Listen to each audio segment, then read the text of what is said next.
Ladies and gentleman, ಈ JDS BJP ಮೈತ್ರಿ, ದೇವೇಗೌಡರು BJP ಜೊತೆ ಸೇರಿಕೊಂಡು ಮೈತ್ರಿ ಮಾಡಿಕೊಂಡ್ರು. ಪರಿಣಾಮ ಕೇಂದ್ರದಲ್ಲಿ ಕುಮಾರಸ್ವಾಮಿಯವರು ಮಂತ್ರಿ ಆದರು. ಟಾಪ್ 6 ಒಳಗಿನ ಪ್ಲೇಸಲ್ಲಿ ಈಗ ಕುಮಾರಸ್ವಾಮಿ ಕೇಂದ್ರದಲ್ಲಿ ಅಧಿಕಾರದಲ್ಲಿದ್ದಾರೆ. ಹೀಗಿದ್ದಾಗಲೂ ಕೂಡ ಕುಮಾರಣ್ಣನೇ ಮುಂದಿನ ಮುಖ್ಯಮಂತ್ರಿ ಅಂತೇಳಿ ಏನು JDSನವರಿಗೆ ಮಾತಾಡ್ಲಿಕ್ಕೆ ಶುರು ಮಾಡಿದ್ರಲ್ಲ, ಅಲ್ಲಿ ಹತ್ತಿದ್ದು ಬೆಂಕಿ ಇದು. ಯಡಿಯೂರಪ್ಪನವರು ಕುಮಾರಸ್ವಾಮಿಯವ್ರನ್ನ ಮುಖ್ಯಮಂತ್ರಿ ಮಾಡ್ಬೇಕಂತೇಳಿ ಕೆಲಸ ಮಾಡಿಬಿಡ್ತಾರೆ. ಹಾಗಾದರೆ ಕುಮಾರಸ್ವಾಮಿಯನ್ನ ಮುಖ್ಯಮಂತ್ರಿ ಮಾಡಲಿಕ್ಕೆ ಯಡಿಯೂರಪ್ಪನವರು ತನು ಮನ ಧನ ಅರ್ಪಿಸಿ BJPಯನ್ನು ಗೆಲ್ಲಿಸ್ಕೊಂಡು ಬಂದ್ಬಿಡ್ತಾರೆ. ಹಾಗಾದರೆ ಏನಿದೆ ಎಕ್ಸ್ಕ್ಲೂಸಿವ್ ಸ್ಟೋರಿ? ನೆಲ ಜಲ ಭಾಷೆಗಾಗಿ ಪ್ರಾಮಾಣಿಕ ಪತ್ರಿಕೋದ್ಯಮ, ನಾನು ಹೇಮಂತ್.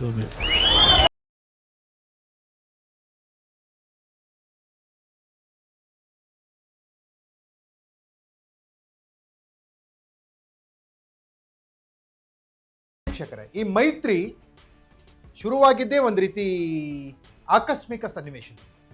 ಯಾವ ರೀತಿ ಅಂದರೆ, ಈಗ ಮಂಡ್ಯದಲ್ಲಿ ಸುಮಲತಾ MP ಇದ್ದರು. ನೆಕ್ಸ್ಟ್ ಮತ್ತೆ ಸುಮಲತಾ ಕಂಟೆಸ್ಟ್ ಮಾಡಬೇಕಿತ್ತು. ಅಂದರೆ ಕಳೆದ ಬಾರಿ ಅವರೇನು BJPಯಿಂದ ಗೆದ್ದಿರಲಿಲ್ಲ, ಅಲ್ಲಿ ಸ್ವಾಭಿಮಾನದ ಹೆಸರಿನಲ್ಲಿ ಪಕ್ಷೇತರ ಅಭ್ಯರ್ಥಿಯಾಗಿ ಗೆದ್ದಿದ್ರು. ಅದಾದಮೇಲೆ MP ಆಗಬೇಕು 2024ರಲ್ಲಿ ಅನ್ನುವಂಥ BJPಯಿಂದ MP ಆಗಬೇಕು ಅಂತ ಏನು ಸುಮಲತಾ ಬಯಸಿದ್ರಲ್ಲ, ಅಲ್ಲಿ ಒಂದು ಟ್ವಿಸ್ಟ್ ಸಿಗುತ್ತೆ. ಕುಮಾರಸ್ವಾಮಿ ಅವರು ಪ್ಲ್ಯಾನ್ ಮಾಡ್ತಾರೆ 2023ರಲ್ಲಿ ರಾಜ್ಯದಲ್ಲಿ ಕರ್ನಾಟಕದಲ್ಲಿ ಕಾಂಗ್ರೆಸ್ಗೆ ಜನ ಪ್ರಚಂಡ ಬಹುಮತವನ್ನು ಕೊಟ್ಟ ಮೇಲೆ ಇನ್ನೇನು ಕಾಂಗ್ರೆಸ್ ಗೆಲ್ತು, ಅಧಿಕಾರ ಮಾಡುತ್ತೆ, ಕಿಂಗ್ ಮೇಕರ್ ಆಗ್ತಾರೆ ಕುಮಾರಣ್ಣ ಅನ್ನೋದು ಮಿಸ್ ಆಯಿತು. ನೆಕ್ಸ್ಟ್ 5 ವರ್ಷಗಳ ಕಾಲ ಏನು ಮಾಡಬೇಕಪ್ಪ? ಹಾಗಾದರೆ ಏನು ಕೆಲಸ ಇರಲ್ಲ ಆ ಸಮಯದಲ್ಲಿ. ವಿರೋಧ ಪಕ್ಷವಾಗಿ ಕೆಲಸ ಮಾಡೋಣ ಬೇಡ, ಏನಾದರೂ ಪ್ಲ್ಯಾನ್ ಮಾಡೋಣ, ಅಧಿಕಾರ ಬೇಕೇ ಬೇಕಲ್ಲ. ರಾಜಕೀಯ ಪಕ್ಷ ಅಂದಮೇಲೆ ಅಧಿಕಾರ ಬೇಕೇ ಬೇಕು, ಅಫ್ಕೋರ್ಸ್ ಅದು ತಪ್ಪಲ್ಲ. ಆಗ ಅವರ ತಲೆಗೆ ಹೊಳೆದಿದ್ದು NDA ಸೇರಿದ ಹೆಂಗಿರುತ್ತೆ, BJP ಜೊತೆಗೆ ಮೈತ್ರಿ ಮಾಡ್ಕೊಟ್ರೆ ಹೆಂಗಿರುತ್ತೆ. ಹಂಗೇನಾದರೂ ಮಾಡಿಕೊಂಡ್ರೆ ಒಂದೇ ಕಾಲಲ್ಲಿ ಎಷ್ಟು ಹಕ್ಕಿ ಹೊಡಿಬೋದು ಪ್ಲ್ಯಾನ್ ಮಾಡಿದರು ದೇವೇಗೌಡರು ಕುಮಾರಸ್ವಾಮಿ. ಆವಾಗ ಅವರಿಗೆ ಅಂದಿದ್ದು ಒಂದು, ಮಂಡ್ಯದಲ್ಲಿ ಗೆದ್ದುಬಿಟ್ಟು ಮಂಡ್ಯವನ್ನು ಪುನಃ ತಮ್ಮ ಕಂಟ್ರೋಲಿಗೆ ತೆಗೆದುಕೊಳ್ಳೋದು, ಜೊತೆಗೆ ದೇವೇಗೌಡರ ಮತ್ತೊಬ್ಬಳಿಯ ಮಂಜುನಾಥ್ ಅವ್ರನ್ನ ಗೆಲ್ಲಿಸಿ DK ಶಿವಕುಮಾರ್ ರಾಜಕೀಯ ವೈರಿ ಏನಿದ್ರಲ್ಲ ಅವರಿಗೆ ಪಾಠ ಕಲಿಸೋದು, ಅದರ ಜೊತೆಗೆ ಕೇಂದ್ರದಲ್ಲಿ ಮಂತ್ರಿಯಾಗಿ ಅಧಿಕಾರದಲ್ಲಿರೋದು. ಇದು ಒಂದೇ ಕಲ್ಲಿಗೆ ಹೊಡೆದಂತಹ ಹಕ್ಕಿಗಳು ಕುಮಾರಣ್ಣ ಮತ್ತು ದೇವೇಗೌಡ. ಪರಿಣಾಮ JDS BJP ಮೈತ್ರಿ ಆಯಿತು. ನರೇಂದ್ರ ಮೋದಿ ಅಮಿತ್ ಶಾ ಅವರು ಗ್ರೀನ್ ಸಿಗ್ನಲ್ ಕೊಟ್ಟರು, ಕುಮಾರಸ್ವಾಮಿ ಗೆದ್ದರು, DK ಸುರೇಶ್ ಸೋತರು, ಕುಮಾರಣ್ಣ ಕೇಂದ್ರದಲ್ಲಿ ಮಂತ್ರಿ ಆದರು.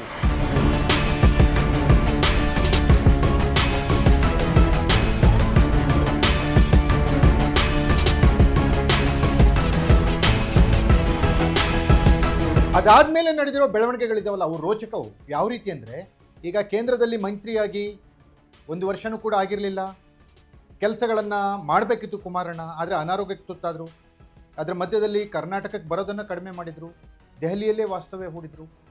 ಈ ಥರ ಬೆಳವಣಿಗೆಗಳ ಮಧ್ಯದಲ್ಲೇ ಕುಮಾರಣ್ಣ ಮುಂದಿನ ಮುಖ್ಯಮಂತ್ರಿ ಅನ್ನುವ ಕೂಗನ್ನು JDS ಕಾರ್ಯಕರ್ತರೆಲ್ಲ ಗುಲ್ಲೆಬ್ಸಿದ್ರು. ಪ್ರಚಾರ ಪಡಿತು, ವ್ಯಾಪಕ ಪ್ರಚಾರ ಪಡಿತು, ಮಾಧ್ಯಮಗಳಲ್ಲಿ ಅವೇ ಹೇಳಿಕೆಗಳು ಬರಲಿಕ್ಕೆ ಶುರುವಾಯಿತು.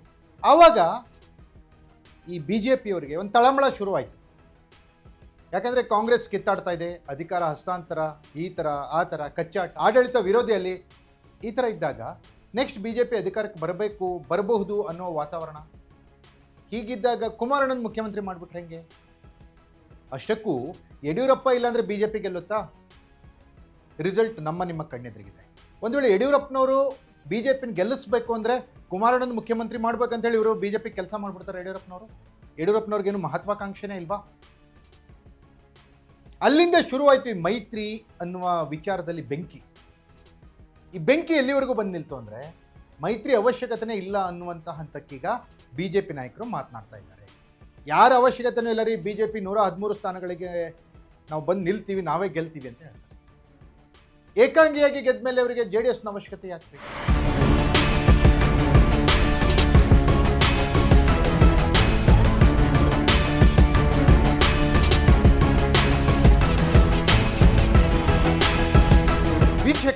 ಈ ಮೈತ್ರಿ ಧರ್ಮ ಅನ್ನೋದೊಂದು ಇರುತ್ತೆ. ಈ ಮೈತ್ರಿ ಧರ್ಮ ಪಾಲನೆ ಆಗಲಿಲ್ಲ ಅಂದರೆ ಈ ಮೈತ್ರಿಗಳು ಯಾವುದೂ ತುಂಬ ದಿನ ನಡೆಯಲ್ಲ. ಅದ್ರ ಜೊತೆಗೆ ಆ ಮೈತ್ರಿ ಹುಟ್ಟಲಿಕ್ಕೆ ಕಾರಣ ಏನು, ಎಷ್ಟು ಗಟ್ಟಿಯಾಗಿ ಹುಟ್ಟಿತು, ಎಷ್ಟು ತತ್ವ ಸಿದ್ಧಾಂತದ ಮೇಲೆ ಹುಟ್ಟಿತು ಅನ್ನೋದು ಇಂಪಾರ್ಟೆಂಟ್ ಆಗುತ್ತೆ. ಈ ಮೈತ್ರಿ ಇದು ಒಂದು ಕಡೆ BJP, ಮತ್ತೊಂದು ಕಡೆ JDS ಅಂದರೆ ಸೆಕ್ಯುಲರ್, BJP ಅಂದರೆ ಏನು ಅನ್ನೋದು ಎಲ್ರಿಗೂ ಗೊತ್ತಿದೆ, ಯಾವ ರೀತಿ ಬ್ರ್ಯಾಂಡ್ ಆಗಿದೆ BJP ಅನ್ನೋದು ಗೊತ್ತಿದೆ. ಹಾಗಾಗಿ ಅವರಿಬ್ಬರು ಇಂಟೆನ್ಷನ್ ಯಾವುದೋ ಲಾಭಕ್ಕೋಸ್ಕರ ಇಬ್ಬರು ಸೇರಿದ್ರು, ಇನ್ನೂ ಹೆಚ್ಚಿನ ಲಾಭವನ್ನು ಬಯಸ್ತಾ ಇದ್ದಾರೆ. ಆ ಲಾಭ ಸಿಗಲ್ಲ ಅಂತ ಗೊತ್ತಾದ್ಮೇಲೆ ಇಬ್ಬರು ದೂರ ಆಗ್ತಾರೆ. ಕರ್ನಾಟಕದಲ್ಲಿ ಮೈತ್ರಿಗಳಿಗೆ ಭವಿಷ್ಯ ಇಲ್ಲ ಅನ್ನೋದನ್ನು ಈ ಹಿಂದಿಂದನೂ ನೋಡಿದ್ದೀವಿ. JDS ಕೂಡ ಒಂದು ಕಡೆ ಕಾಂಗ್ರೆಸ್, ಒಂದು ಕಡೆ BJP ಜೊತೆ ಮೈತ್ರಿ ಮಾಡಿಕೊಂಡು ಅಧಿಕಾರ ಅನುಭವಿಸಿ ಕೈ ಸುಟ್ಕೊಂಡಿದೆ. ಇಷ್ಟಿದ್ದು ಮತ್ತೊಮ್ಮೆ BJP ಜೊತೆಗೆ ಹೋದರು. ಆದರೆ ಈ ಮೈತ್ರಿ ಹೆಚ್ಚಿನ ದಿನ ಉಳಿಯಲ್ಲ ಅನ್ನೋದು ಈಗಿನ ಏನು ಬೆಳವಣಿಗೆಗಳು ನಡೀತಾ ಇದ್ದಾವಲ್ಲ ಇದರಿಂದ ಗೊತ್ತಾಗ್ತಾ ಇದೆ. ಇದಾಗಿತ್ತು ಫೋಕಸ್ ಟುಡೇ. ನೆಲಚಲ ಭಾಷೆಗಾಗಿ ನೋಡ್ತಾ ಇರಿ ಫೋಕಸ್ ಟಿವಿ.